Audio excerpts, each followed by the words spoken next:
We'll do it live. Okay. No. We'll do it live. Fuck it.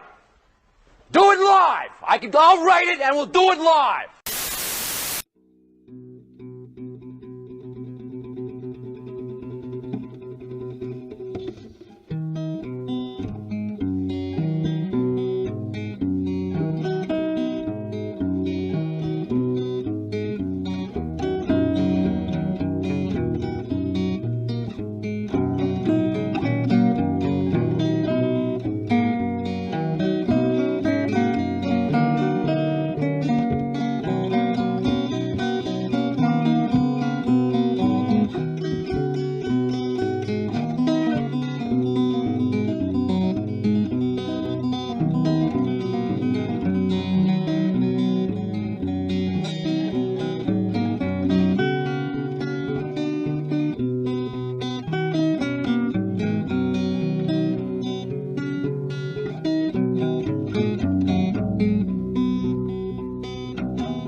Change the name of the high school and all James Woods can say is ooh, a piece of candy. Ooh, a piece of candy. Ooh, a piece of candy. Ooh, a piece of candy. When a ball turned into a vampire, all James Woods could say was ooh, a piece of candy. Ooh, a piece of candy. Ooh, a piece of candy. Ooh, a piece of candy. They sat around the house and said, ooh, a piece of candy, ooh, a piece of candy, ooh, a piece of candy, ooh, a piece of candy. And you know that James Woods practices lingerie well, but everything that he reads becomes real hard to spell. Everyone tries to help him, but the words just won't come out. There's only one thing he can think of, and it's what comes out his mouth. Piece of candy, ooh, a piece of candy, ooh, a piece of candy, ooh, a piece of candy. When he comes out of his house, the women scream and shout, ooh, a piece of candy, ooh, a piece of candy, ooh, a piece of candy, ooh, a piece of candy. And they know that he's nectar, the best of them always says, ooh, a piece of candy. A piece of candy, ooh, a piece of candy, ooh, a piece of candy. Reese's Pieces on the floor and watch him come a sand. Ooh, a piece of candy, ooh, a piece of candy, ooh, a piece of candy, ooh, a piece of candy. And you know that James Woods presses lingerie well, but everything that he reads becomes real hard to spell. Everyone tries to help him, but the words just won't come out. There's only one thing he can think of, and it's what comes out his mouth. Ooh, a piece of candy. Ooh, a piece of candy. Ooh, a piece of candy. Ooh, a piece of candy. When he comes out of his house, the women scream and shout. Ooh, a piece of candy. Ooh, a piece of candy. Ooh, a piece of candy. Ooh, a piece of candy.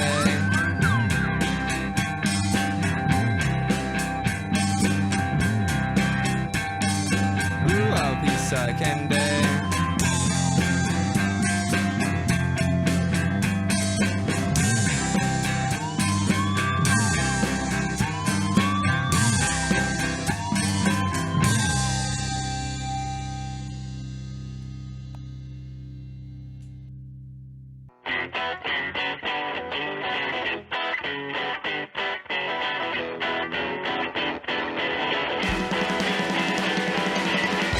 Girl, wherever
seen things you people wouldn't believe.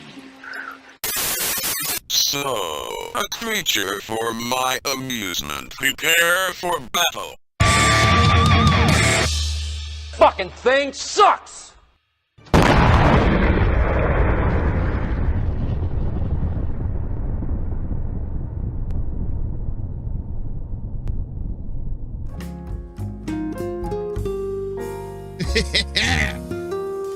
Well, what this guy, yeah, I got some real, my hairline is receding. See, we have balding on one side and receding hairline on the other, so I think I caught the receding hairline, which is fine because I don't really want a helicopter landing pad on the top. What's the squeaking and laughing shit going on? We'll get to that in a second. Imagining you with like a big bald spot right here. We got ghosts in here. At least you could be honorable and have it, not try and doing those crazy comb overs. You know. Oh, fine. Y'all gonna talk fuck. I'm just gonna bring y'all in here. Hey, y'all. Y'all are up. What's up? Every time I always tell people like, well, you can don't chatter. And then like, yeah, you can chatter. No, that's fine. I love you girls. How you doing? We got Glory Jones, got Lainey Peterson. I spelled your name right, sort of. I will get to that in a second. Lucy from Blue Moon Red Wine. Hello. Let me shout out the chat real quick. Ed Heller is here. Lainey may know that character. Stephen Torres. A little bit, maybe. A little bit. Stephen, Glory Jones was talking shit about you, saying you're a bad what's that game? What's that game? Tetris. You're a bad Tetris player. So, you know, don't take that shit, man. Stand up for yourself. Velvet Trance is here. I see you. Reefer After Dark. And I think that's everybody. Hopefully you guys can you guys out in chat land, can you hear us okay? Hopefully you can. We are on Rockfin as well, thanks to our buddy Indy Left. Thank you for that. So oh yeah. we get pulled off of if we get pulled off of YouTube, then we can you know, start doing the R-rated shit or the X-rated stuff. But I'm keeping my clothes on. I'm just gonna let you know right now because the white belt. Oh, she's got the riding crop. All right, I gotta tell y'all. So when I was putting the show together, I do everything. I do the graphics and stuff like that, and I got to put people's names in. And I fucked up Lainey's last name. I spelled it with S-O-N. And I do have it's not a you're like, that's a punishment. Come on, that's not punishment. Listen, so no, it's punishment that I got it over here and you're across the country. I know, right? You gotta like go with those extensions, you know, and then like long story short, hey, Jesse Jet, Charlie Bounce Rebellion's here too. So when I worked in news a long time ago, I worked with this guy named Pat Peterson, right? And I used to type his name in the Chiron, right, in the graphics. So I always type Peterson. So I had that muscle memory, and I've never typed Peterson until I had to get the show ready and stuff. And then when I did it was S-O-N, and then I get this mean DM from Lainey. She said, you fucked up my name. I hate you. You know, I'm going to kill you. I'm going to bury you in a shallow grave on the outskirts of town. You know, I hope you rot in hell. And I was like, okay, well, I'll change it. And then I think we were okay. But then I said, you could beat me. And she brought the crop. So I did. All right. Enough of that bullshit. They're not here to see me. They're here to see you ladies. So I'm going to go around the horn here. And what I would like for you ladies to do, since this is Women in Independent Media 2, we had one a few months back with Jimmy Sunderland and also with Noli D and Bess Godin, and we had a blast. And I love having the ladies on here because I grew up with women, very strong sisters, I've worked with very strong women, and I've learned so much from them, and I appreciate women. And since I've gotten into this independent space, I wanted to show my appreciation, and occasionally having a show to have y'all on and to talk about your stories, like basically what I call your Marvel origin story, like what got you into this space, what was the motivation, that sort of thing. And Glory, why don't you go ahead and kick off for us? Yeah, so I was always kind of an activist before I ever got into indie media. If we want to go back to the origin, I was phone banking and text banking for like various different causes in, I believe, 2018, and I was just like a history nerd doing all that. And the 2018 midterms and the recount that happened in Florida kind of like disillusioned me a bit, because I was just like, oh my God, this recount is an absolute mess. What are we doing? Nobody like cares about election integrity. Da-da-da. So yeah. And, but I'm still like kind of, like a wide-eyed hope puppy, whatever you want to call it. And fast forward 2019, 2020, I go in on volunteering for the Tulsi Gabbard campaign. And I really liked volunteering for her just because it kind of provided me with an outlet to be able to advocate for the issues that like I really, really cared about, that being like, election integrity, the environment, especially, also foreign policy and being anti-imperialist, and a big one, advocating for the freedom of Julian Assange, because 2019 was when he was dragged out of the Ecuadorian embassy and taken into Belmarsh prison. So, volunteering for that campaign really gave me a chance to advocate for those greater issues. And then once Tulsi dropped out, I just kept going in stride, advocating for those different causes. Had a brief but very involved stint with the Jen Perlman campaign. And yeah, whatever.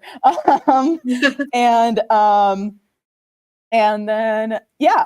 And then of course the biggest one, in it's like September of 2021, and I mod on various indie media channels because, I'm like a woman of the chat. I'm getting involved. I'm watching this stuff to stay informed. And I get invited onto a mod panel for this channel called Slow News Day. And lo and behold, like 1 or 2 hours after I go on the mod panel, I get a DM from Steve. And it's like, hey, how'd you feel about co-hosting the show with me a couple of times a month? And I'm like, yeah, I'm down.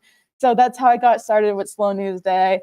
And then from there, I just got I stayed, being very involved as an activist, but also getting more involved in the independent media space, because I find that activism through education and information and spreading the truth is really something that I want to keep doing, regardless of where I end up or on what platform I end up doing it on. So yeah, and then Slow News Day, we're also part of MCSC, and also do Free the Truth with Comrade Misty, which gets just at that. And I'm also on various other shows. I go on Anonymous Fights Back. Sometimes I'm on here. I go on a couple other programs. We were talking shit before the show. I'm hanging out on the Propaganda Live channel a lot, playing games while talking about imperialism, grinding my gears and shit. So yeah, that's kind of, it's not concise. It's kind of all over the place, but so am I. So yeah, that's kind of my origin story there. Well, Glory, I'm really glad that you joined Slow News. All right, I'm not going to finish that. That's too much. I don't know. Steve will never get tired because he goes turtle pace. I could talk shit about him because he's on another stream right now and he's not going to see this. So, Lucy, my sister from another mister, one of my New York home slices, and also my independent news network sister. How are you, doll? Did you get enough sleep? I'm good. How are you? How have you been? I'm all right. I remember last night on the INN stream, and you were like took your little nappy poo, and then it turned into like deep sleep, and That then you was woke up like embarrassing. no. You did that because you wanted to be refreshed for the night. Thank you. Now you took a little bit of a little different approach. You just basically just started a YouTube channel and just went off. What got you what ground your gears to do that? Yeah, so I was basically just a troll. Like, I mean, I guess like I Nice. could go back a little farther. Like I was interested in politics when I was like in college and like more kind of optimistic and stuff. But then I was like, fuck politics. I'll just like be an art major or something. You know? And then I you know I don't know if you met people like this in college, but like, you know, people that major in like legal studies and stuff like that, and they're all like cheesy, like motherfuckers, and like some of them go and like intern in DC and stuff. And I noticed that, and I was like, I don't like these people, so I kind of veered away from it a little bit, and I was like, I'll major in architecture. And then the foreclosure crisis happened, and when I graduated, it was like it wasn't actually that hard for me to get a job, but like the jobs were like real shit because it was like our bosses had been fired during the foreclosure crisis, you know, like, and they were like trying to kind of do their own little startups and stuff. And it was a real mess. And then in 2020, I got laid off again. And I was like, shit, like, why didn't I quit the construction industry last time? And I just like it was just like I really lost hope career wise. Like I was just like, you know, there's like no path forward. And I was watching like a Kyle Kalinske video, like the one about the skirt. I don't know if you guys remember that, but there was like a Kyle Kalinske episode where he was like defending her, defending Anna Kasparian, and saying that she was like the victim of like sexual harassment, because Jimmy Dore looked up her skirt, and at that point I actually really like I used to watch Jimmy Dore, but at that time I really wasn't even watching him anymore. Like I was in, you know, like in my own world, but I watched that and I was so shocked that like these people like really don't give a shit. Like I was unemployed sitting at home, you know?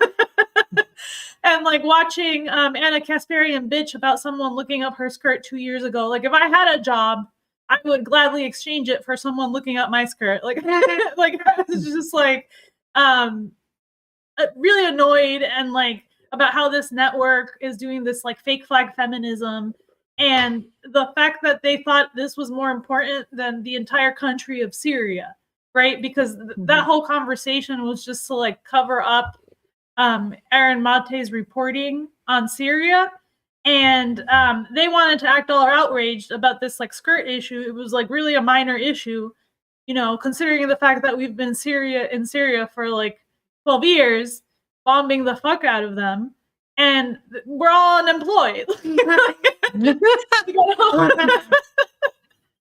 You know, so I was just like, fuck this, and I like uploaded this like troll video basically. I don't know like what made me do that, but I just got annoyed and I updated that troll video. And this was like after Bernie lost his election. It was like a total disaster. It was in 2021. And then people started watching it. I like it's a mystery to me why. I think they just like connected to the troll in them, connected to the troll in me. And that's it. And I don't really know how long I'll do this, but like it's fun for now, and it seems like a nice way to connect to people, and actually surprisingly some real organizing is coming out of it, which is good, you know? Yeah. I often wear a skirt to get attention too, but To get a you know. job. Oh, I got that job, honey. Down on the Well, you just corner. lift it right up, and it's easier. In about 2.5 hours, I'll be at my my rent paying job, selling this sweet tuchus right here. So I may need to borrow that riding crop of yours, Lainey. So Well, I'll I get your forgot- sweet took us all red first, and then you can charge more.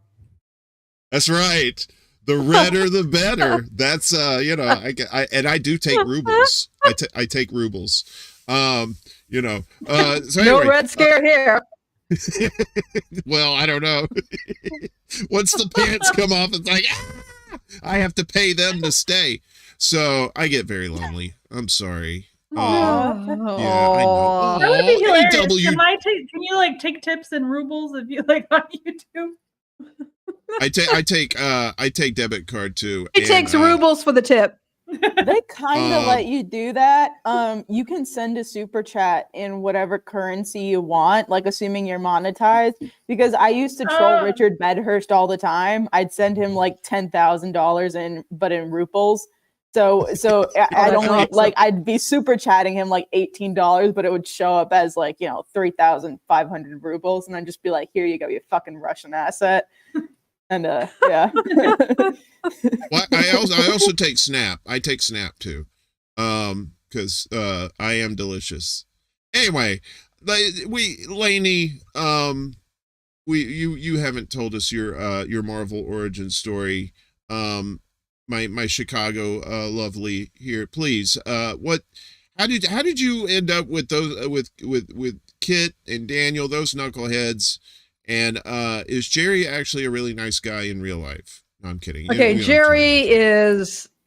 Jerry is one of the nicest people I ever met.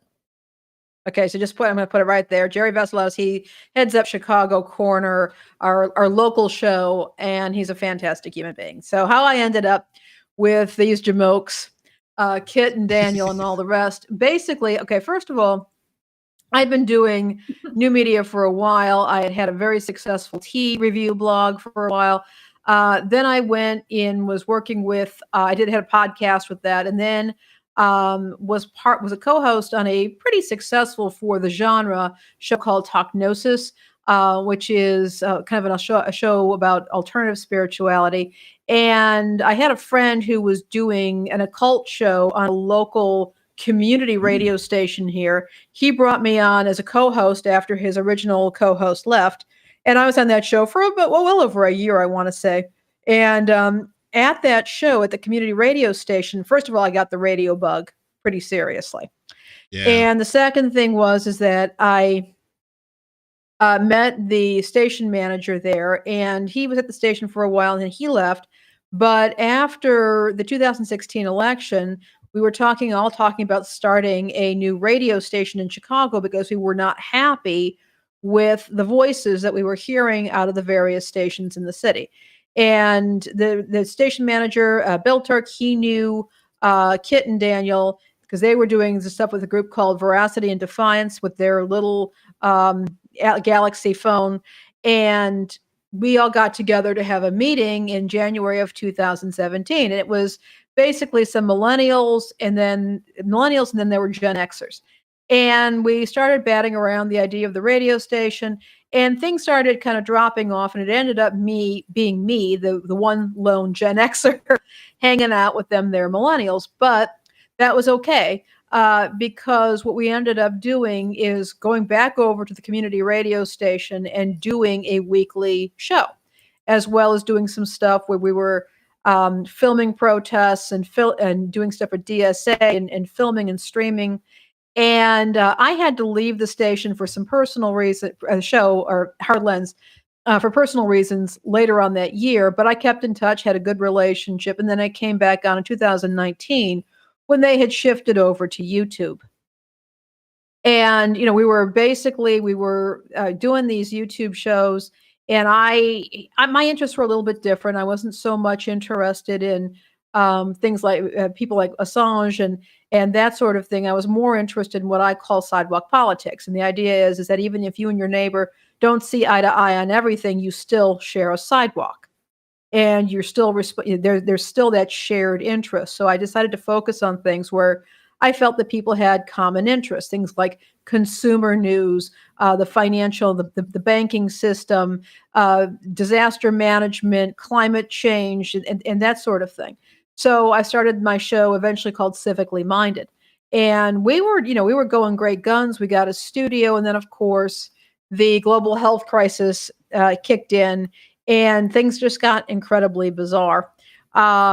And we started seeing this rise in censorship and the rise in authoritarian approaches by certain, shall we say, platforms trying to control what was being said on the channels. So we had to shift around our strategy a lot. But we're going great guns. We've got a great studio, 99 Perspective Studio in Chicago. We have multiple clients that we do filming and recording for, which is a way to bring in income without having to worry so much about our political opinions or pandering. And we've also got several entertainment channels that bring in a fair amount of income, but we've kind of gone back to our roots. We're back on CAN TV, which is cable access television, and they love our stuff. And we're doing great stuff for the city of Chicago. And we've also I recently started World Perspectives Radio Chicago, which is now an internet radio station, but we are planning within a couple of years, hopefully, to either buy or go into a management agreement, a smaller radio station in Chicago, a terrestrial station, to bring really good independent terrestrial radio broadcasting back to the city of Chicago. Right on, right on. And radio is close to my heart too. That's where I cut my teeth back in the day too. Started out in radio, and then I eventually went into local TV on the production side, and then I was a producer after that. So now seeing what's going on nowadays, we had a radio show a couple of weeks ago, I believe, some of the guys I used to work with down there, and it was really interesting conversation we had about what's going on now with internet radio as opposed to terrestrial radio, and how terrestrial radio can still be a thing. And with the way censorship is going, hell, we might as well just invest in some ham radios while we're at it. Well, and that's something that's kind of critical, because one thing that I try to point out to people is, with terrestrial radio, that is regulated by the FCC. Now, I can moan about the FCC as much as I want, but they put out their regulations. They spell stuff out, what you can and cannot do, what the sanctions can and cannot be. And if you get dinged for something, there is a legit appeals process. That does not exist with the various for-profit, the platforms that are on the internet. I'm not saying it's a perfect system, but it's something that is there. And I'm really hoping, not necessarily, I don't think that you're going to go back to the golden age of radio, but I think you can, if you have good people who are willing to think outside the box and to manage things with not a hobbyist mentality, but a business mentality that also takes into consideration the idea of doing something for the community. I think we could bring back quality radio programming to a lot of areas. Yeah, I see that too. I see more and more of it. Our buddy Misty, she has a radio show on TNT Live. Love Misty.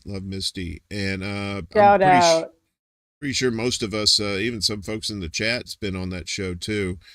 God love her, man. I don't know how she talks. Well, I know how she does. She could talk for 3 hours a day. I don't think I could do that. To be honest with you, because when I did radio, we played tunes, right? So the tunes filled the time, and you have your little spot break, like, well, that was Huey Lewis in the news, and coming up next, we've got Led Zeppelin. You guys are rocking and rolling, and all that. I tend to try and adjust kind of my information density depending on how much time I have. Like if I have to give a presentation in class that I didn't do shit to prepare for, I'll make sure to enunciate everything I'm saying, and I'll start talking like Steve Poikonen, where I'll make sure to do this and pause at different points in my speech. Or, if I know that it's a situation like a lot of the summits I've been on, with the general strike one or the anti-imperialist one I'm going to be on tomorrow, plug, Please, or please. like the women's summit, then I like put it in my mind, okay, I have to be like Whitney Webb levels of information dense here. So I try to hit as many different points as I can in like the allotted time periods I'm given. Oh, hi, Terry. Aw, cute guy. Hi. Yeah, that's Hey! I thought it was a Chicago thing that you're required if you're going to be on camera on a live stream that you have to bring a cat. Yeah. Because Delaney's That's doing not it. that- Jerry Vacillato on Chicago Corner. He's got Oreo. Is that his cat? He calls it Yeah. his producer. Tara, I'm sorry. You've got your kid. What's the name of your kitty? Well, this one's Ben. My daughter named him, and then I have Che after Che Guevara, Nice. and yeah, and then Little Bear, who's a Russian blue, and he's camera shy, and he's really nice unless you mess with him, and then he's a little fierce. So I used to but have he's two been kids. banned. Yeah. Yeah, because he's Russian. He's Russian blue, so he was banned, and he's under sanctions. Oh Right. no. So I've tried, Oh no. yeah, I just try to That's- explain to him, sorry, dude, you can't do cat activities because you're Russian blue. So only these are allowed to. Yeah, they're not Russian blue. So yeah. So Russophobia, it's everywhere. It's Ugh. okay. I was talking about selling my ass for rubles on the corner later, so it's pretty much fair game that we can just hammer. Actually, the ruble's getting stronger than the dollar. So Mhm. might work out it is, for you. comrade. It is, if you know what I mean. I don't know what that means. No. So, well, yeah, you missed the I was playing Hawaii 5-0 for Glory. Glory got to hear that before we started. So I had some pretty jaunty tunes I was playing in Nice. preparation for tonight. I'm glad you were here. We just went around the horn, and I was getting everybody's Marvel origin story. Now we kind of know yours because it's pretty famous, but I do want to ask you, like, what motivates you now in this space, like, because you're getting to meet a lot more, knuckleheads like me and these wonderful ladies that are here tonight. So what motivates you now in this space as to be like an activist and to do the things that you do? Well, I came from an activist family. I mean, my mom it was an artist. She died, but she was active against the Vietnam War and was on the committee against racism. She was one of the people that helped organize the march against the Nazis in Skokie, Illinois, in Chicago. Back when that happened, she led trying to help young men right at the end of the Vietnam War when all those young men were dying. She led an effort to help them leave if they wanted to and not participate. And she held the meetings at the Wisconsin in Wausau in the library. And they sent a polite letter, and we have the letter somewhere, but it said, "Could you please stop committing treason at the public library?" Very politely, because it's Wisconsin. To ask her to stop having those meetings.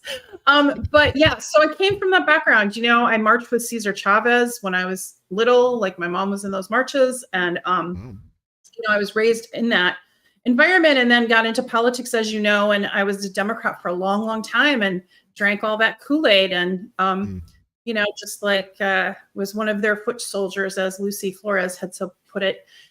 Until, some things happened that really changed. And then once you see, you can't unsee, and it's stunning, really, how conservative and warmongering the Democrats have become.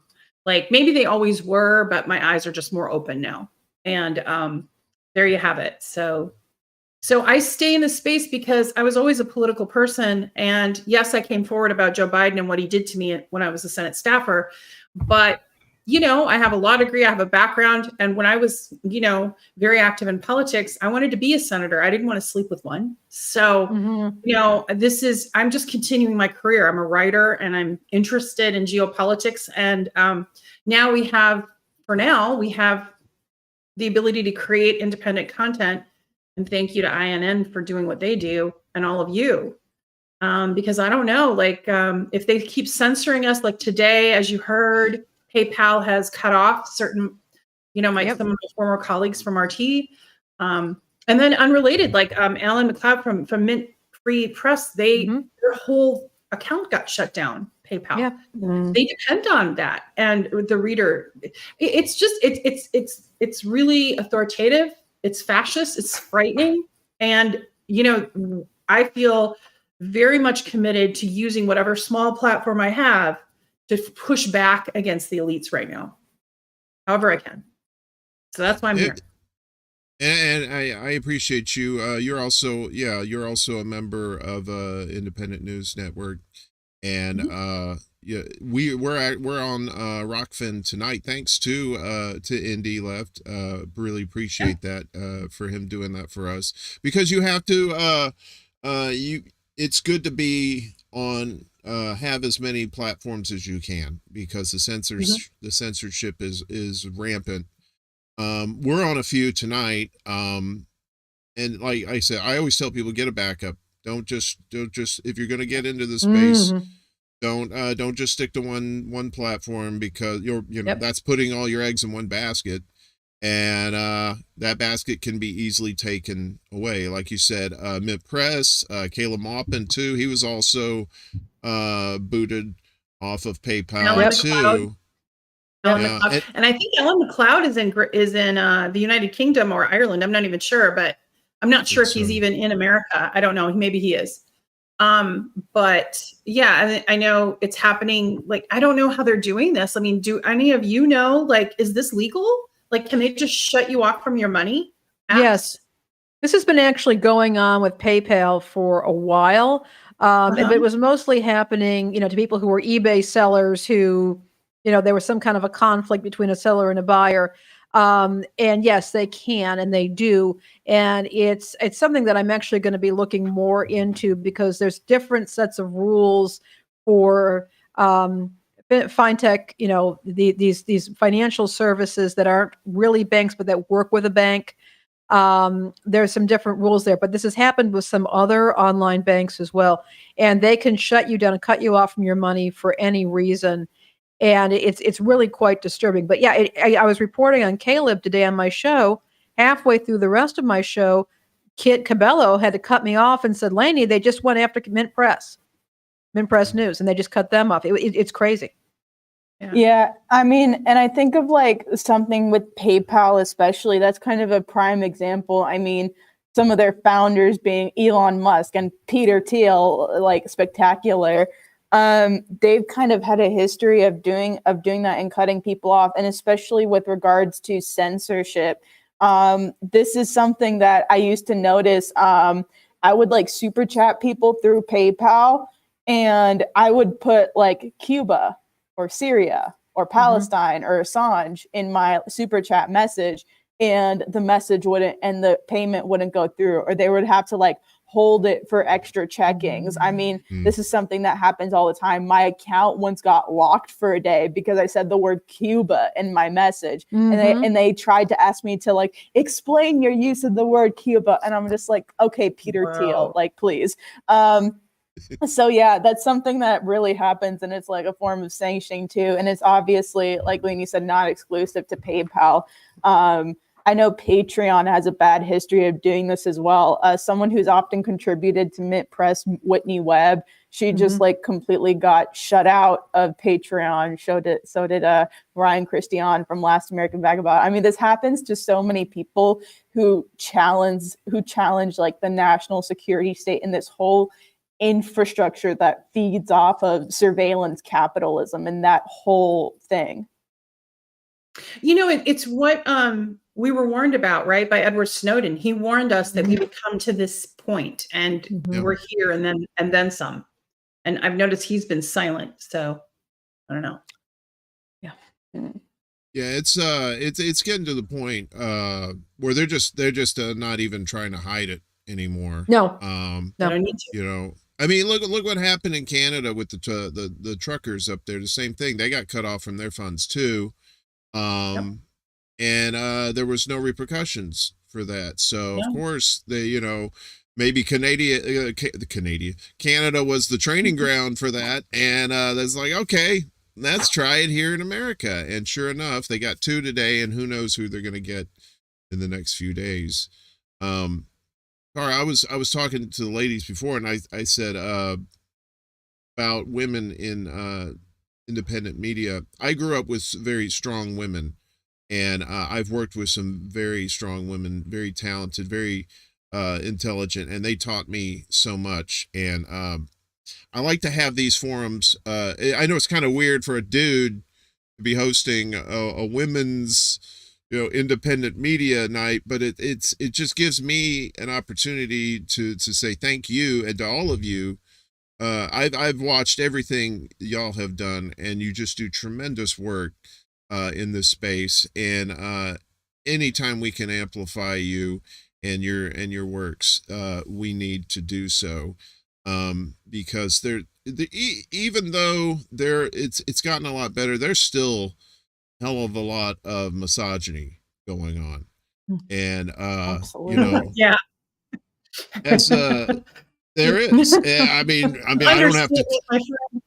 Exactly. I mean, I don't have to tell you that. I'm more or less telling the audience. I pretty much think y'all know this. You should read my DMs. You'd have yeah, they're saying that at 6 a.m.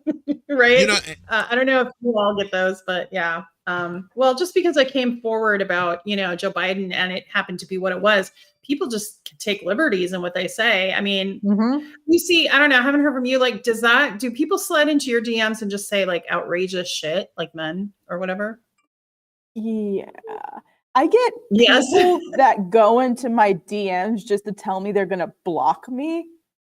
Oh, and I'm like, okay.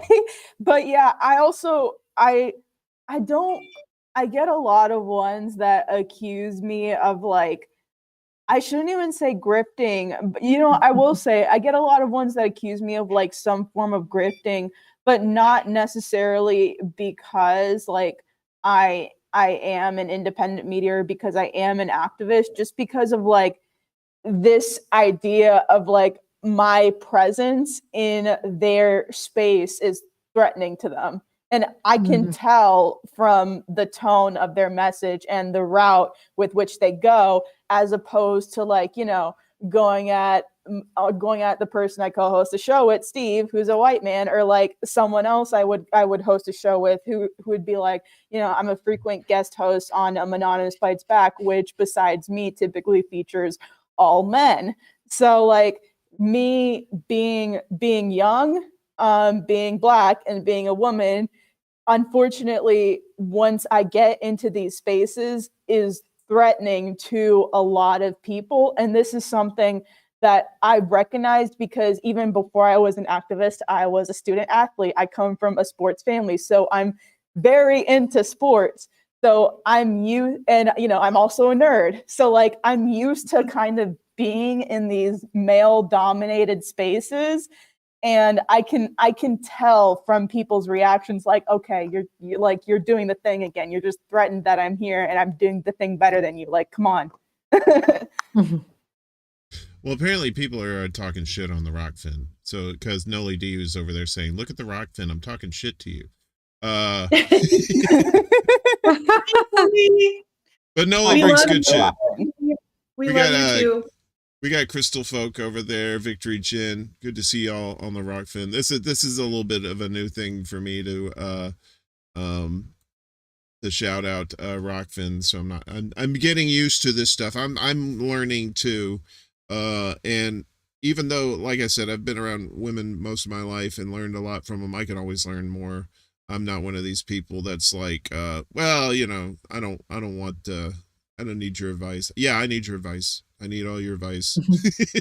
I need a lot of it. We're happy you're an ally. I mean, we need allies, right? So Yeah, thank because I you. mean, think about what everybody is going through right now. With the censorship and us not as a whole, as a society, not getting the information that we need. We're just getting just 100% propaganda 24/7. Oh, wait. Oh, wait. Uncle Warren, didn't you hear? They're starting the Ministry of Truth. Yes. I Homeland saw Security. that. I saw that. Yes. This is in the Handmaid's Tale episode, folks. Just in case. The you Handmaid's thought Tale. it was. Yes. Nope. No, Was this is actually eye-open. the Ministry of Truth is something they came up with on their own. Yeah. Oh yeah, to Yeah, fight you know, disinformation. Yeah. Wait, I it's saw actually that. called the Ministry of Truth? it was referred to. No, it's called the let me get it right. The governance disinformation something or other, right? disinformation. But then Yeah. someone referred to it, I don't know who, either a reporter or one of the people who were, when they were testifying, said that, the Ministry of Truth. And so that's where I pulled that. But it's actually the person, the executive director was the expert on Russian disinformation, right? Who said that the Trump, that the Hunter Biden laptop was a Trump campaign plant. Mhm. And then, she says, so that was her stance. So she's not, yeah. And so Psaki got grilled today about the fact that the Hunter Biden is legitimate. And of course, Psaki said she couldn't say anything about the Hunter laptop.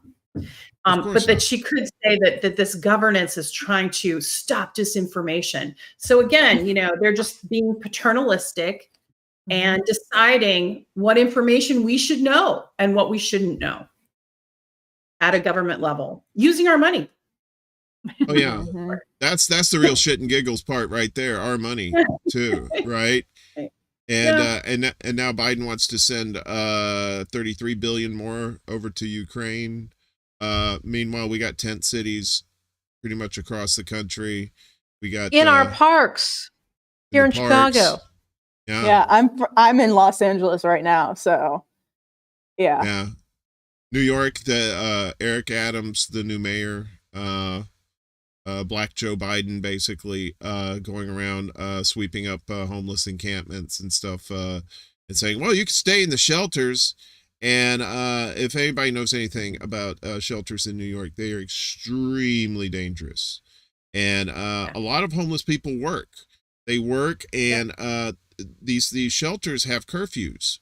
And a lot of times people are working and they get in late and they can't get into the shelter, so they end up sleeping on the streets anyway, and it's just, I don't know, it's very heartbreaking. Capitalism. We criminalize poverty. We criminalize you if you're poor, right? Well, don't worry, because Eric Adams has like a very unifying political platform. It's called Arrest White Ladies Too. That's like, because like I swear to God, I like rarely get pulled over, but there's like so many cops around these days, and I got pulled over the other day because I was putting directions into my direction thing. Like and I was, I don't know, like it's just like that the guy was like trailing me for like 5 minutes before like deciding to pull me over, and then like the lights went on or whatever, like, but I feel like they're actively just like looking for people to oh yeah, they're looking for an excuse to justify like their salary, like, oh, like have to justify my salary. And the amount of cops has really like quadrupled. Like if you take a small drive and it's like 1 potato, 2 potato, 3 potato. You know what I mean? There was an undercover that once tried to make up like a DUI against me because I noticed that an undercover was following me like at night, yada yada yada, and I'm like, okay, I'm gonna just exit here. So like we're by a town and stuff, and there's people around. Lo and behold, I get pulled over. and they like asked me for my license and stuff, and I'm 20 at the time. And he's like, okay, like I'm gonna check to see if you're intoxicated or some shit. Like, follow my finger with your eyes without moving your head. And I'm like, are you fucking insane? I'm like, listen, I know I'm like not far off from 21, but I'm not so fucking stupid as to be caught on the road with alcohol in my system while I'm under 21 and I'm fucking black. Like, yeah. And I was just about to say too, regarding homelessness, the hacktivist who's currently in jail right now that I do a lot of campaigning for, Commander X, he's literally in jail right now because of decade-old charges relating to him doing DDoS attacks on government websites because one, they banned encampments in Santa Cruz, and two, they banned feeding homeless people in the city of Orlando. So I sat in the courtroom as the prosecution was reading out this statement, and the lady was like, the prosecution lady was like, oh, so you agree that you conducted DDoS attacks against the city of Orlando government websites because they enacted a large group feeding ordinance, which said that people can't feed large groups of peoples in the park without a permit from the city. And this was violated by the group Food Not Bombs. And I'm just like, are you fucking kidding me? What are we? Like, this is an indictment against society that this shit is criminalized. So, yeah. I think history's not gonna look kindly at this time. It's for sure. I mean, it's just it's unfolding in a most dystopian way. So that's for sure. But we can all just blame Susan Sarandon. I mean, if it wasn't for Susan Sarandon, everything would be fine. Yeah, Bull Durham. Really? Come on. That was a propaganda film. I don't know. Yeah. That's it's just so funny that they blame Susan Sarandon and Bernie Sanders, and who else did they blame? Well, I was blamed for ending the Me Too movement. Of course, not Joe Biden, the one who actually did the assault, but it was my fault. And right. And then who else was to blame? Jill Stein. And Jill Stein. And Jill Stein's in that Justice League. She's in that Avengers crew right there. Yeah, we're just ending shit. Right, we're ending stuff. We're ending stuff that's inconvenient. Ended Me Too. Yes, she did. There you go. Well, those went pretty good. Who is that? They said they were going to leave. Somebody. Well, they didn't say it, but somebody said that. Oh God, what's her name? She was on. Deborah Messing. And Deborah Messing said she was going to leave. Yeah, they said they were going to leave Twitter. I said, "Where are you going to go? Get her? You're going to go to get her?" Go watch that series. What was it? Bewitched. It wasn't Bewitched. It was the other one with the witches. Charmed. It's Charmed. Charmed. Rose yeah. With Alyssa. Yeah, what's her name was on there? They said she was the troublemaker, but I think Alyssa was. Who was the girl that was?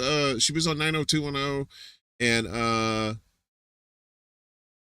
come on, Shannon Doherty. Sharon Doherty. Apparently, she was the bad girl, but now we found out who the real bad girl was. It was Alyssa. Alyssa Milano. Who is the boss? Who is the boss? Okay, Tony Danza. Sorry, that was a reference. Anyway, you were reading it.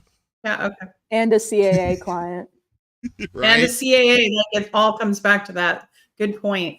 Yeah, and by the way, Jill and Joe Biden are clients of CAA. Really? Yeah. Oh yeah, that's the thing. People don't know about that. Like a lot of politicians are members of that CAA. It's a talent agency, right? Yeah. So. They're actors. Talent with a lot of quotes. With a guaranteed government salary. See how that works? That's what we should be doing. Kickbacks, according to Nancy Pelosi. Well, if you can understand what she's saying, half the time she sounds like this old Ford Falcon I had that you tried to start up on a cold day, just like I keep waiting for it to melt like that dude at the end of bring me a martini. I'm going to talk about some legislation right now. God damn it, AOC, stay in line. I'm Mama Bear. I can't deal with these poor and sober. Where's my martini after 3 olives? Poor. Yeah. So, and then her head And then splits she gets open. sacrificed, and then they get more stuff. Right?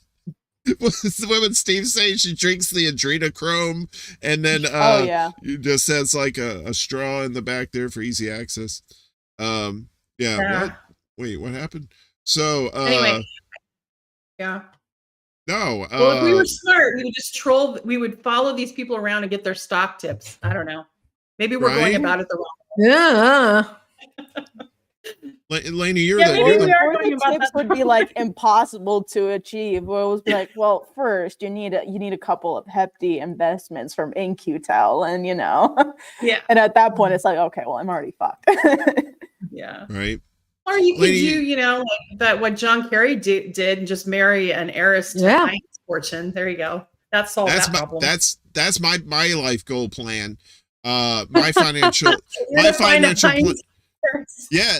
If My you want to financial get it planner out, said get it out marry there. a rich girl. Yeah. So I said okay. It's like sure. it's like the people that marry Europeans just to get the visa. Ah, Remember how it was okay. reverse? Yeah, People you're would come to giving me- America and marry Americans so they could get green cards and be in America. Now it's like people are trying to get the hell out of America. So now they're going overseas and marrying people over there so they can get the free health care and all the cool social benefits and stuff. Oh, time. What a wicked mistress you are. Anyway, so what do y'all think about this? I mean, everybody's been doing this. I know it's been done to death, but I mean, what do y'all think is really going to happen with Twitter now that Elon is in charge? Or at least he's the big stakeholder. I don't think anything good's going to happen out of it. What do y'all think? I don't trust him.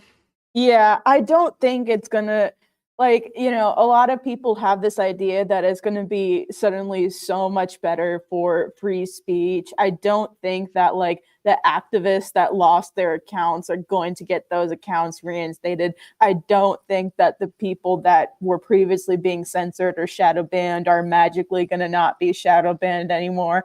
The one thing that I did find alarming was he said something about like extra human authentication or something to make sure that you're a human and not a bot. And it's like, okay, so that just sounds like we either have to give more personal data to Twitter to prove that we're human, or, we're going to get yeeted off, like privacy activists are just going to get yeeted off as some sort of bot. And it's like, just like, I just want to remind people, Elon Musk went on a massive blocking spree against anyone that would post the picture of him and Ghislaine Maxwell. I don't think that guy's the beacon of free speech. I think someone who's not willing to see those criticisms of him, especially one who's already like an exploitative as fuck billionaire whose dad is like owns a South African emerald mine. I think a character like that, there's no chance that when given this massive platform and power, that he wouldn't turn it into some other arm of the surveillance state. And if anything, it's just going to become like a private commodity that can be sold between like different ends of the Peter Thiel verse. So, yeah. Well, and a couple thoughts on that. He gets a lot of government subsidies, and they could really leverage those against him. And the intelligence community is very strong with big tech and social media. And I just think his comments about President Vladimir Putin, his comments about the coup in Bolivia about the lithium. He said, we'll coup whoever we want, then said it was a joke. Maybe it was, I don't know. He made this flippant remark about the alt-right and the alt-left, won't be happy, but everybody else will. Well, okay, that's censorship, right? Like you're already setting it up that there's going to be problems for people with different views, unless I misunderstood what he meant by that tweet. So I'll leave it there because I don't know. I think we're going to watch it unfold, but personally, I think he's very in tight with the intelligence community. I hope I'm wrong, and I hope we see differently, but I just don't know. But I do know that my Twitter account was taken under sealed warrants by the Justice Department. And I was notified by the attorney for Twitter, Perkins Coie. And they had to go to court and they had to file a motion to inform me that all of my stuff had been taken under sealed warrants, all my communications. And they did push back in court and try to stop it, but they didn't. And then they asked me if I wanted to try to quash. I didn't have the money for an attorney to do something like that. So I said, no, I can't stop that. So it went into a sealed case a year ago. I don't know what happened with that case because the case is sealed. A grand jury was impaneled. I know I'm part of it, but I don't know in what way. If it was to help me or to hurt me, I don't know. My attorney tried to find out. Investigative reporters have tried to find out. No one knows because it's all under seal by the DOJ. So if they want your information, the FBI will just take it under sealed warrants. So listeners, just beware. That's what happens. These ladies have said said it all in many ways. The only thing I would say is that I don't trust Elon Musk. I mean, he when those kids were trapped in a cave, he accused one of their rescuers of being a pedophile, which was completely erroneous. It shows at the very least he's a loose cannon. So I just can't trust him. I'm also not really happy about the idea of the population just aligning themselves with specific billionaires. It's like we got these billionaires out there. There's only a handful of them, but people are okay. Well, I'm Team Elon. I'm Team Bezos. I'm Team Soros. It's like, who's your daddy? Yeah, and I don't want to do that. And I remain deeply uncomfortable with any kind of media monopoly to begin with. Mm-hmm. One of the reasons why I'm so distressed with Jeff Bezos owning the Washington Post and Amazon and the cloud systems on which all our websites reside, and the idea of Elon Musk, okay, he takes over Twitter, and then you've got Zuckerberg with Meta. That is not making me happy. One of the reasons why I'm looking at legacy media technologies, which are granted have been taken over by monopolies as well, but I think that at least might be clawed back more effectively. But I'm really unsettled by it. Yeah. There's definitely that whole like class aspect of it. Well, that you just mentioned, like, like Elon's the cool billionaire. He goes on Joe Rogan and makes shitty cars with no emissions that still require a lot of rare earth minerals and metals to be mined from the global south, polluting the nearby environments. But he's the cool billionaire. And it's like, okay, sorry, like, no, fuck all billionaires. They're there because of, government subsidies from probably intelligence too, via something like In-Q-Tel, and also massive exploitation of various populations. So it's like, no, I'm not going to pick my billionaire. It just seems like it's all turned into one big reality show, and Bezos and Musk, they're all the big time contestants that we're rooting for. Which one is gonna win out and be the savior of humanity kind of situation? And it's just it's pretty sad. That just says to me that there are so many people who are so uninformed about what's really going on. That's why the work that all of you do is so important, because it goes against the narrative. It goes against what the mainstream media is pushing. And without the work that you all do, a lot more people would be in the dark about this stuff. They would just be like, "Oh no, that's fine." Yeah, I mean, they have this impression that billionaires are out there sweating and toiling, and that's how they got their billions. It's like, no, that's not how they got their billions, dude. Anybody who's a billionaire, they did some nefarious shit to get to that point. You don't become a billionaire because you're a nice person at all. I think people are waking up though, Uncle Morton, because like you look at the poll numbers for Biden, for the Democrats, they're in the toilet. Oh, God. I mean, you saw, I just tweeted out, I said the Democrats are going to lose. There's no question in the House and the Senate, because I was thinking, okay, I heard this rumor they were going to forgive all student debt and then do something about affordable housing. I thought, okay, if they took some domestic action that drastic right before the midterms, maybe they could save a few seats. But then Biden came out and said he would not consider it, maybe 50,000, but he'll walk it back. He's already walking it back. They're done. They are done. And you know what? I say until we can get a third party, vote them all out. And then, try to get a third party. But I don't know. I've almost just given up on electoral politics. So I have. I've given up on electoral politics entirely. I mean, I understand the arguments for a third party, and then I do believe that it is productive to be holding forums outside of the traditional binary system, but also elections in America are fake. The voting machines and tabulation machines are owned by private company, and the source code that they use isn't open source, and a lot of the programming can be dictated by either SIM cards or flash drives that get put in the machines, etc. And our elections aren't secure either. They can literally be fucked up by a 12-year-old kid putting like a fridge magnet on the side of it. And the fact that can fuck up an election and that nobody is willing to address it kind of tells me everything I need to know. Like, oh, wow, our elections really are a facade. Because if this were happening in like a global south, in like Bolivia, for instance, we would have like bombed them by now. So, yeah. Yeah, I mean, even here in Chicago, I mean, I didn't vote. I didn't vote for Joe Biden in the most recent election. I wrote in Tulsi Gabbard.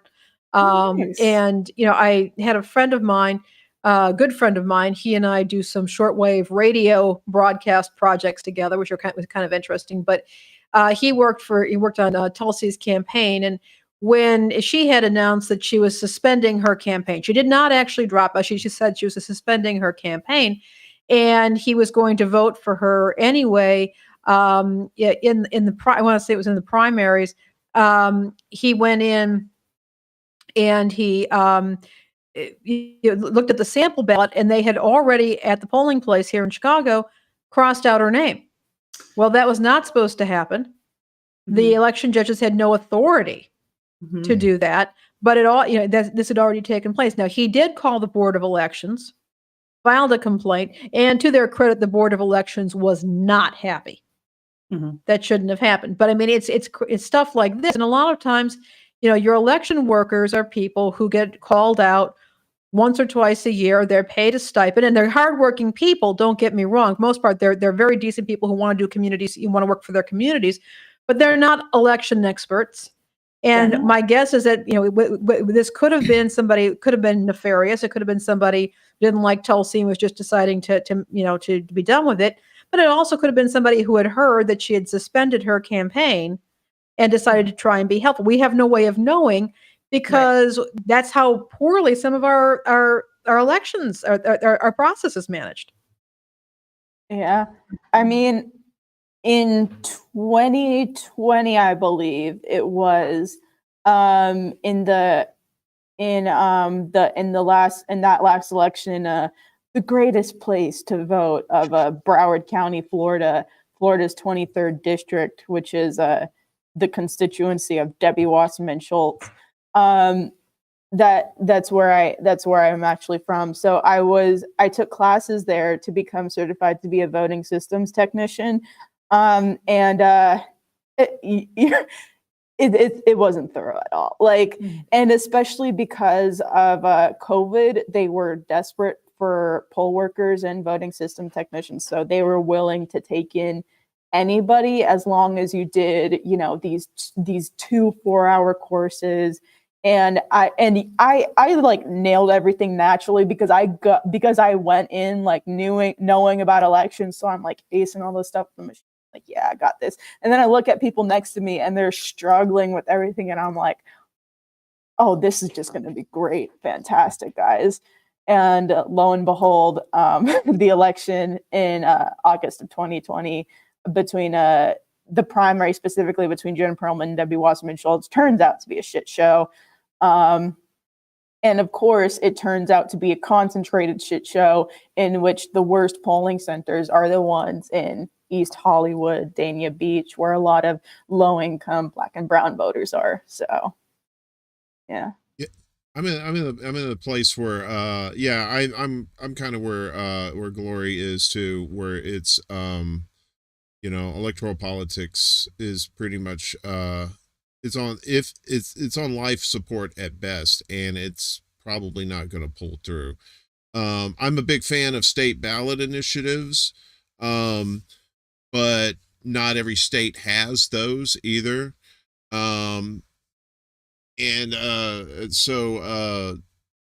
You have, and me, I'm kind of radical. I want to get rid of all political parties and have everybody run as an independent. Because then, as an independent candidate, you're not beholden to a party platform. You're your own.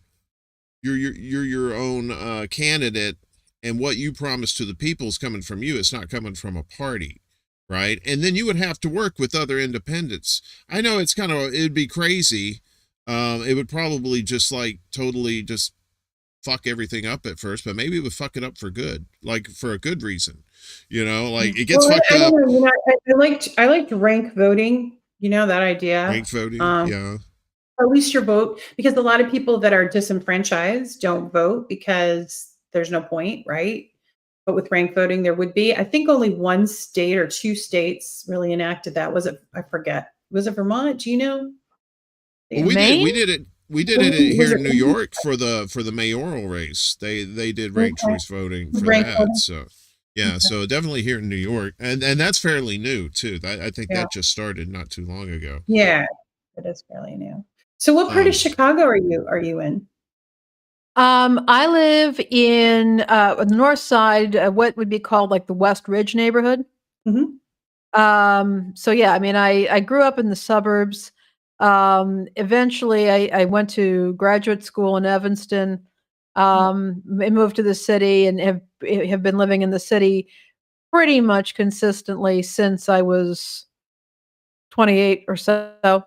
And yeah, I mean, I've lived mostly I lived in Pilsen briefly, but mostly all on the north side, northwest and north side. So, well, I lived when I was a kid. I mentioned Wisconsin. I lived on a farm in the middle of Wisconsin, and so Chicago was like the very big city. I remember going to the theater and just being blown away, and and when I was a little kid and all of that. So in the traffic and the traffic. Oh. Well, it wasn't as bad then, but yeah. Let me ask you something, Tara. Do you know of a little place in Wisconsin called Cadott? You ever heard of that? CADOT. It's north of Eau Claire. It's pretty much in the middle of the state. No, I mean that's where I was. I was in Hamburg, Athens area. I was out, actually not even really in a town, so outside Wausau, which is in the center. So I think we used to take road trips up there because they had music festivals there, literally in the middle of cow pastures out there. It was great, and and they would we would go up there. Yeah, you go past Madison and you go up. It was like I want to say it was near Janesville. I could be wrong. Right. A little pit stop there into Culver's. Get some cheese birds. Oh yeah, you get them cheese, the squeaky cheese. Butterburgers, yeah. You get that squeaky cheese, the squeaky. And they had a place. They had a place called Burritos as Big as Your Head. That was the name of the place. You ever heard of it? That wasn't there when I was. There was a place called La Bamba. When I went to school, it was called La Bamba. It was called Burritos as Big as Your Head, and I think it's still there, but that was down in Normal, Illinois. Oh, okay. But Culver's has spread. Has actually expanded. Yeah, it has. I mean, we had a ski house up on Lake Superior. Up there was White Cap and some other ski hills there, and there was no. I mean, I grew up with no fast food. I grew up because we had a farm. Everything was just there. We didn't really go to restaurants. And I remember the one fast food restaurant there was at that time in Wausau was Chips, and it got busted for horse meat and shut down. I know, nasty. And I love horses, so that was a big deal to me. But But yeah, so I didn't even have McDonald's until I was 14 was the first time I ever tasted a McDonald's, and I didn't like Really? it. Okay, Yeah, I was older. Yeah, because my parents didn't believe in fast food. My mom was very, she was ahead of her time in some ways. So, and then my daughter was in middle school before she ever even had a French fry from McDonald's or any kind of fast food. I think we stopped once in a while. But yeah, so, Wisconsin used to be fast food free, really. Oh. We went to the Leinenkugel brewery in Chippewa Falls, and that was fun. And we did the Laverne and Shirley thing. We put the glove on the thing as it was going down the conveyor belt. We're gonna do it. I forgot about that. Oh my god. Yeah. Yeah, we got hammered too. And they gave us for like these chips, man. We kept giving us these chips for free drinks. We're like, okay, Liney's, we love Liney's. It's so good. Yeah, it was great because I'm originally from Mississippi, right? And my buddies were from Minnesota, and we'd go up to these rock festivals. And the great part of it was like I remember it was like in between shows or something, there was like a good gap. So we went down to this creek and everybody was swimming there, and I looked like George Hamilton compared to all those Wisconsin people. They were so white. It was I did, and I am a pasty dude. All right. I am like the Ron Placone of New York. Ron. Picking on Ron. Hi, Ron. Ron's a ginger. And his cat. He's a ginger like me. He knows. He's learned to deal with it. He's a pasty guy, but he's a nice guy. Super. I like Ron, but we pasty. But you go to Wisconsin, and like I said, you look like George Hamilton compared to those folks. It's great. I was like, oh, look at me. I'm from the tropics. And they were, and then we ate squeaky cheese. I mean, there's a little bit of the Canadian kind of vibe as far as politeness, or there was in northern Wisconsin, excuse me. So like my mom, like I told you when she got that letter, they were so polite. Like, could you please just not commit that treason at the public library? Please don't commit treason. Oh, Christ. Somewhere else. Public library. The boys to Canada. Could you not do it here? Because we don't do that at the public library, Anyway, yeah, those were the days. Yeah. Now it's probably different. Yeah. Talking about, white people and treason and squeaky cheese. That's a memory lane that you really want to just go down about 60, 70 miles an hour. But I love the nicest people on the planet. Wisconsin, Minnesota, super nice people. I'm a Chicago. Be called out for treason, do it in Wisconsin. I'm telling you, because they're real nice about it. It's I'm gonna talk to you about your treason, but I gotta go milk the cows right now. So we're gonna come back and circle back to this, okay? And then have some cheeseburgers. We're gonna go have a butterburger and a beer, and we're gonna circle back to that treason thing, Mister. All right, don't think I forgot about that. It's right here. No, just haven't finished milking those cows yet. Yeah. Priorities: milk the cows, deal with the treason. Because we lived in this place where the only thing was the gas station / Ed's bar / food was there. It was one place at the dairy farm near us. Like we were a half a mile. It was our neighbors, and our beef cattle would get over to the dairy cattle, and then my dad would have to give them whole sides of beef because unfortunately the dairy cows would get impregnated once in a while by our beef cattle. So, so there's drama. There's a lot of farm drama, like people probably don't know about in Wisconsin. Well, I'm a Southern boy, so it's I know about farm drama. There was rumors of let's say there was a kid that I went to school with. Let's just say he was having he had carnal knowledge of a certain living pork products. So right, Lainey, I saw that face. You were like, uh-oh, he's talking about pig fuckers. What the hell? Kitty likes to scratch. Oh my God, do you ride horses? No. Oh. Okay. There's awkward silence. Wait a minute. Wait, hold on. I got something for that. There we go. We got the awkward crickets, silence. I Wow. use mine, but not for the same reasons. I don't know. Anyway, Well, yes. moving on. Oh no, it's a nice prop. It's a nice Yeah. prop. But Yeah, lady. Actually, if you're gonna have a podcast, you should have one of those. absolutely.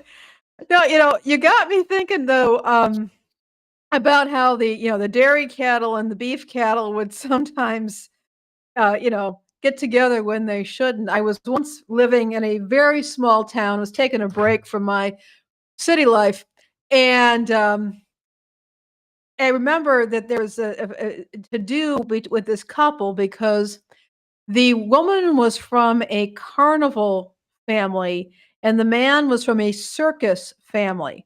And the circus families looked down on the carnival families. Wow. And it was just, gosh. All right, something I hadn't There's a thought about before. hierarchy. The Yeah. haves and the so- have-nots there. With the, yeah, I guess it was. And so, and you got dairy cattle and beef cattle. Well, you and, got acrobats, right? And Yeah. then you got like people doing those really cheesy rides at the carnival. or the and skee ball. Now, skee ball, you got to hand out skee those. ball does take some skill. But Yeah. like, let's face it, the acrobats kind of win, hands down, right? Well, you know what? I used to have a bullwhip in my house. I don't have my bullwhip boy. handy, but Uh-oh. next time we're all together, we should all bring. But I do have my riding crop in the car. I'll bring it next time. Yeah, why You not? Uncle Warren seems to love them. So Uncle Warren's like, should I am say turning so anything? many shades of red right now. you're looking like George Hamilton all the time. I know, There you right? But like an embarrassed George Hamilton. Although You I should look don't at think the chats and see what people what their comments are about the riding crop. I think everyone's in shock. I don't think they thought that this conversation was going to take quite that turn. Although, But that's what happens when you go live like this, right? There you well, have it. you kind of spoiled it a little bit, Lainey, at the top with the pap. So I think that was kind of like a precursor to what was going to happen later. So See, I came later, so then I didn't know, and I thought, Lainey, that you were. I a was legitimate having some fun with ghostwriter, Uncle so- Warren because he was talking about because he'd misspelled my name that I should punish him, and I put that in the Leonie. Twitter chat. Yeah, sorry. you could next time I'm in Chicago, Lainey, I'll take you up on that punishment. So He got the last three letters of my last name wrong. He had them SON, and it's an SEN because of the different kind of spelling. So that was what it was. I told her I used to know this guy, this reporter, he spelled his name Peterson, and I used to type his name in the Chiron all the time, and I got that muscle memory Right. thing of typing SON for Peterson. So, but I'm one of these There's people. no excuse, Uncle Warren. You need to be punished. I know. I've been bad. I've been so naughty. Oh, stop! Wait a Time to minute. bring out the crop. Yeah, here we go. I've been terrible. I've been so bad. He's such a bad boy. Well now, whew, my lords, yes. It sure got hot in here. It's my Christopher Walken fan. He keeps me cool. Is that Anyway. Christopher Walken? That is so cool. Can you do him? Can you do Christopher Walken? I could try, but My brother. it's a very hard voice to do. But he's here in spirit with a little That's good. crease across his nose. Yeah, this is actually from Hairspray here in New York. But You know I didn't what? go That was great. Yeah, that was actually a really good. That was You're good. a And on the doll. You're- spot. I put you on the spot. You're an angel. You should be in heaven. Why are you here on earth? Wow. That was bizarre. I am so sorry. Anyway, so I believe I'm glad we digressed. We were talking about some serious shit, but like, I don't know. It's so serious. See, this is how that show goes. We start off with the business. It's like this show is like a mullet. Okay, we have business in the front, and then we party in the back. All right, on the back end of the show, we party. So for now, we're on the mullet part. We're on the long back of the nape part of the show. There you have it. I think we chased Lucy off. She went running into the night, yelling and screaming at how she said something about how she needed an adult. And no, I think she had to leave for other reasons. But No, I think she said she had work. She had work. Oh, my stories. Do. My story sounded a little more adventurous. Like, she was. There you have it. I gotta get away from these crazy people. That happens sometimes on the show. Well, welcome back. I look. There she is. There she is. You missed all the bestiality talk and how people do the treason in Wisconsin. When a and writer's prisoner props calls, and when a horseback prisoner riding. calls, you have to answer him. So. Oh, sure. Won't I say do have a who, tendency but- to scare people, so unintentionally, I'm very friendly, but I am kind of a big guy, and I do say some weird shit sometimes that some people interpret. You know what? As, I like looked down because my cat had been on me, and I literally am covered in cat hair. So Yeah, I'm I don't looking know that if way you can see it on myself. camera, but there you go. It's like, yeah, it's like more cat hair than shirt. I don't know when that happens, but So- he's peacefully sleeping over there. I believe we need to wrap it up, but what I would like to do, if you could, just random thoughts, and it could be from anything. It doesn't have to be political. It could just be like, you know what, I like canned soup. The Bee Gees are overrated. Whatever comes to your mind first. Since Glory was outside in the hall smoking cigarettes, she's got and she didn't have a hall pass, so now she's got to go first. Random thoughts from you, Glory. Random thoughts. Okay, I can do a Hachi spin in Tetris. Demon Slayer season 3 is in production. Attack on Titan final season is coming next year. Can't wait for that. Spy Family is an adorable and cute anime, and hasta siempre. That's what I'll say. But also, you know me, I'm on the ground and around. I'm on Slow News Day, Free the Truth. Sometimes I come on and co-host ABB, Anonymous Fights Back. And you can also find me on various programs such as this. I've been on the Political Matrix quite a few times. Shout out. And then obviously Matrix. I'm talking all kinds of shit on the Propaganda Live YouTube channel. So yeah, that's me. Very good. I But got actually everybody. Oh, go ahead. Yeah, and I actually do have to hop out right now, so the outros came at a good time. But thanks, much great love, meeting you. y'all. Yes, meeting Love you, guys Glory. too. Thank you so much, sweetie. Appreciate it. Much love, y'all. Glory's stuff is down in the description below. You can find her on Twitter, and like I said, she's a co-host on Slow News Day and all those other shows that she's about. Check her out. Great person. Lucy had to bolt. She is one of my INN sisters, as is Tara. You can find Lucy at Blue Moon Red Wine on Twitter, and also on her YouTube channel, which is Blue Moon Red Wine. Like I said, everything's down in the description. Lainey, random, and then plug what you got. Muscadet, a really underrated white wine. The grape is Merlot de Bourgogne, which is spelled melon here in the U.S. That is always a value, crisp, a lot of salinity, and excellent with seafood, but can be a great sipping wine. As for the rest, you can find me. Go over to 99perspectives.tv.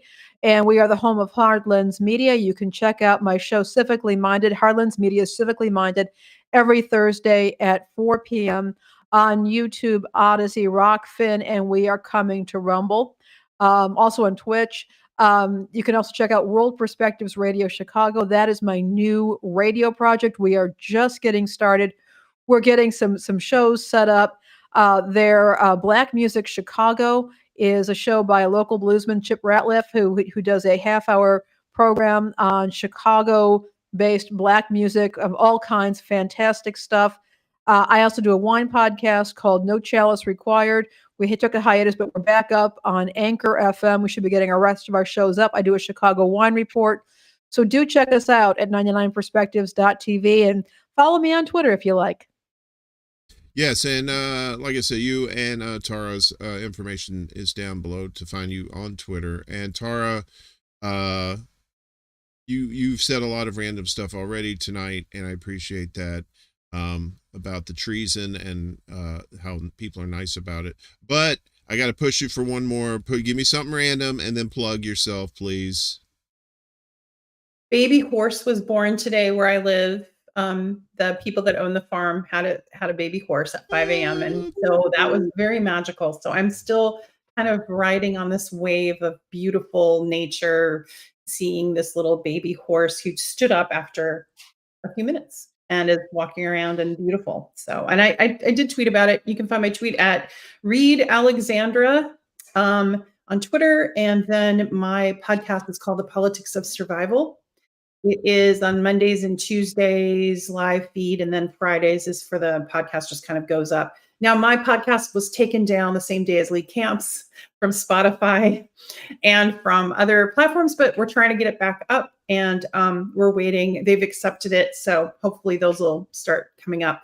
You can also find me on Substack. So if you just go to my Twitter feed, you'll see the link tree, and all my links are there. And I am so grateful to INN because live feeds are not easy, what you're doing, Uncle Warren. And I require an engineer, producer, and INN's been helping me immensely with a lot of things since, because I was writing for RT and they were censored and taken off the air. So here in the West. Yeah. So you can find me that way. And please do, we have lots of good guests. I think Sabby Sabs is going to be coming on my show next week. Excellent. Nice. Excellent. Love Sabby. Love Yeah, Sabby. Emily, I'd like to talk to you about your shows, so that'll be fun. Sabby's been on this. She's been on here before, and she's what the kids call a real one. I just learned that not too long ago. Real one. So I did want to mention Tara. Oh, sorry. Please go ahead. Go ahead, Lainey. I was just going to say, sorry. Kit Cabello, Daniel Lepker from Hardlands Media did send their greetings to you, Tara. They were, I know you've been on the show before, and they wanted to send warm greetings over to you. Oh, thank you. That's awesome. I'd love to go back. I think we were supposed to do some baseball talk next time I came back. So. We'll work on it. We'll work on anything on my show. So yeah. And we'll investigate that whole riding crop thing. Okay. Oh boy. Wait a minute. Yeah, wait. Oh, sorry. Geez, man. Jesus. Well, okay. Now I'm going to put you. It's not a family show, Uncle Warren. It's not.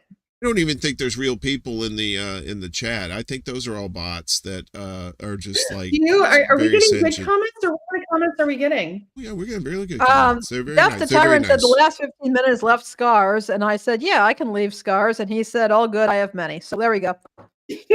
I run a tight ship when it comes to the people that watch this show. I don't let any the baddies in. You say nice things to my nice guests when you're in here, okay? You mind your P's and Q's, right? So every time, no trolls allowed. But I gotta put you on the spot real quick because I want to do a Gen X show.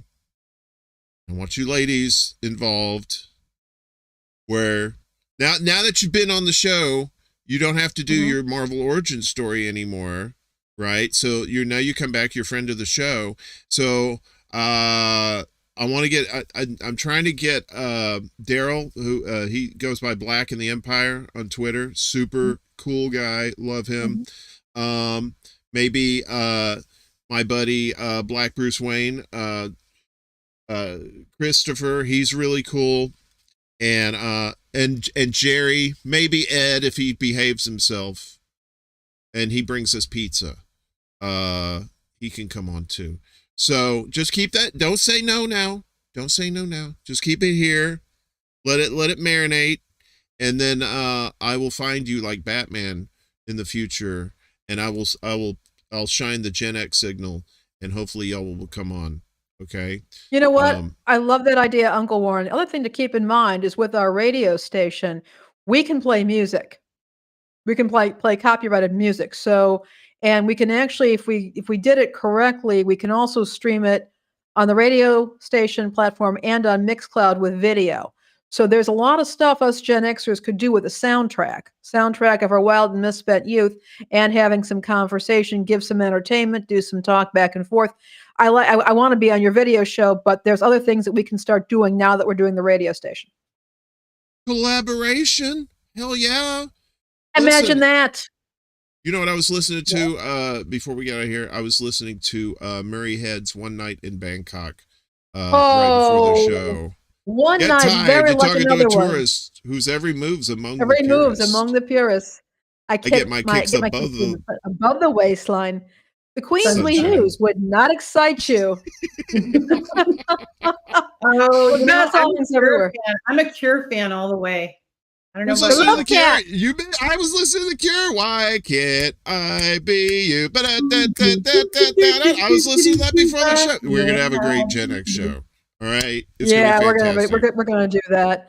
All right. So yeah, I think we should do some up. I think we should warm up, meet each other, and then we're gonna plan a radio show with live music and all that stuff. But we'll get that going.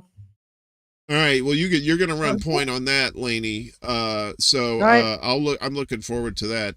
And I just want to say on a serious note, like I said, I appreciate everything all y'all do. We need more people in the independent space, and we need more women in the independent media space as well. We still have a ways to go to stamp out misogyny and hate.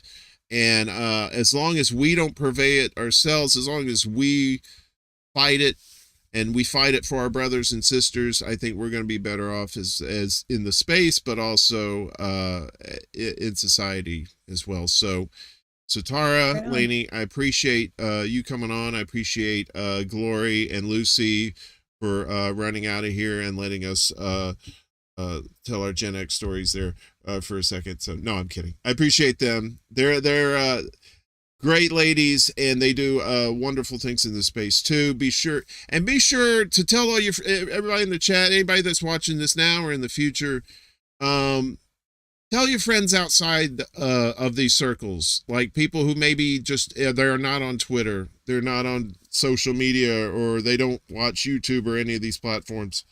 Tell them about these wonderful ladies and all the people in independent media that are trying to provide honest 100% truth to people, and maybe we can get people out of the bubbles and hopefully get them in a better place where we can all start making society better. So, ladies, thank you so much. Thank you, everybody. Let me Thank shout you, out Uncle Warren.